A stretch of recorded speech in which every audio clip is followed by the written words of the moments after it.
gel manicures. They've been the hot way to keep your nails looking good for some time now, but new studies are showing the procedure could actually have some serious side effects. We're going to look at that when the Fox 9 Morning News comes back.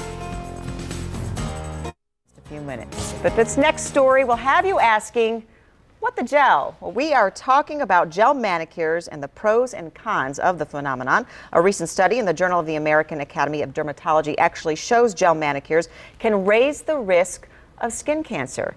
All right, so what do you need to know to stay safe? Well, joining us this morning are dermatologists OJ and Ruth Rustad, owners of Advanced Dermatology Care. Thanks to both of you for being with us. Pleasure. All right, well, this is an interesting article, but Dr. Ruth, let's start with you, and let's explain the popularity of gel manicures, maybe how they work. I know I've gotten them many times before, so I was surprised to hear maybe some of the negative things about the manicures, but what are they exactly? Well, firstly, I have to say, as the medical director of advanced aesthetics of Advanced Dermatology Care, I can really understand the appeal of these gel nails.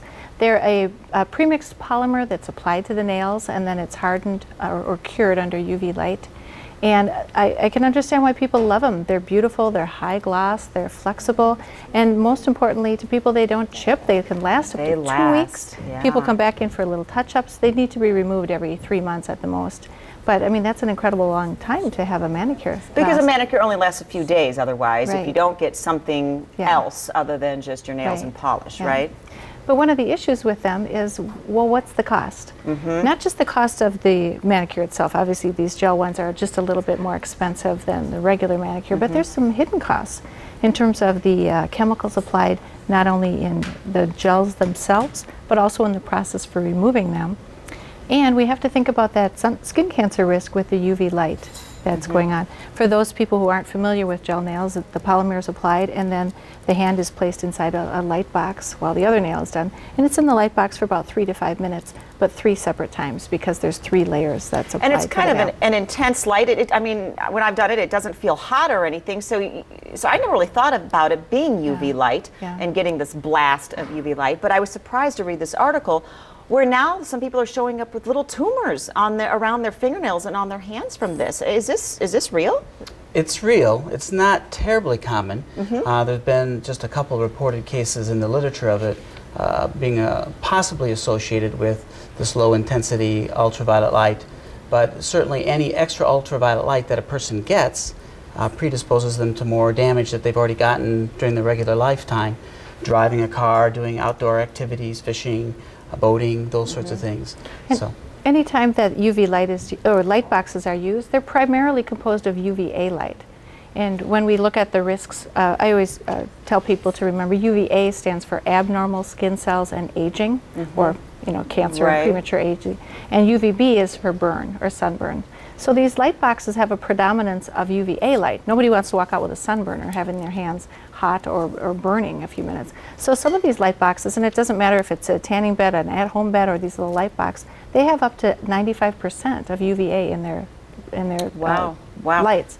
So that's frequently a high dose if people are getting, even though that's on short intervals, if it's repeated over time, that can really add up. And if somebody comes in for a skin check, I think it's recommended, once a year, once every couple of years, something like that. Will you actually look around their nails? And there we have some examples right there. You'll look around their nails and their hands for signs of melanoma? Absolutely. Melanoma, which is the most dangerous of skin cancers because it can spread and people can die from it. However, the most common tumors are squamous cell carcinoma and basal cell, and those can certainly occur and are aggravated by ultraviolet light.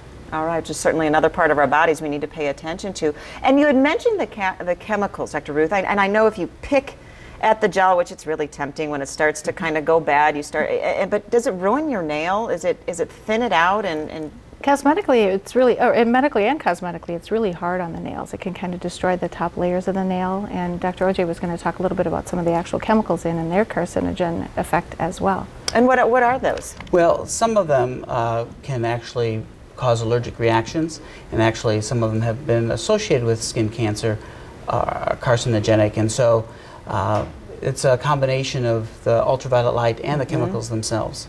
So what do we recommend here? Just not getting in them all together, or are there precautions that we can take to get the gel manicures, which again are very popular, to get them safely though? Well, one of the things that people can do is see if their salon offers LED lights instead of UV lights. Oh, okay. Because that can be an alternative. If their salon doesn't, ask them if they would consider getting LED lights, because that's a much safer way to do it. It can harden and cross-link those polymers without that UVA radiation. Just as effectively and fast? Well, I have to say I don't really know. I'm not a nail person, so I've never had them done. But it is available to get in the LED, which is much safer. Right. Other things people can do is after the manicure soaking and everything, they can apply sunscreen. I brought my two favorites, my Journée and my IntelliShade, but there are a ton of really good over-the-counter sunscreens out there, and just make sure you're getting UVA protection in them as well. And apply some sunscreen to the top of the dorsum of the hands. And I guess around the nails, too. And around the nails, too. All right, sunblock, a simple answer. Yeah, and another little trick is just take an old pair of gloves and cut off the nails, or cut off the tips. And obviously you'd want to do this before they start applying the polish. Right, right. And then at least you're minimizing some of the exposure to the rest of your hand while you're getting your nails dried. Well, some great advice there. And you can find out more about Advanced Dermatology Care by visiting their webpage. It's adcderm.com. They have locations in White Bear Lake, Forest Lake, and Stillwater. Is that correct? Correct. All right. Well, Dr. OJ and Dr. Ruth, we appreciate you being here. Thank you. Thank you very much. And we're going to check in with our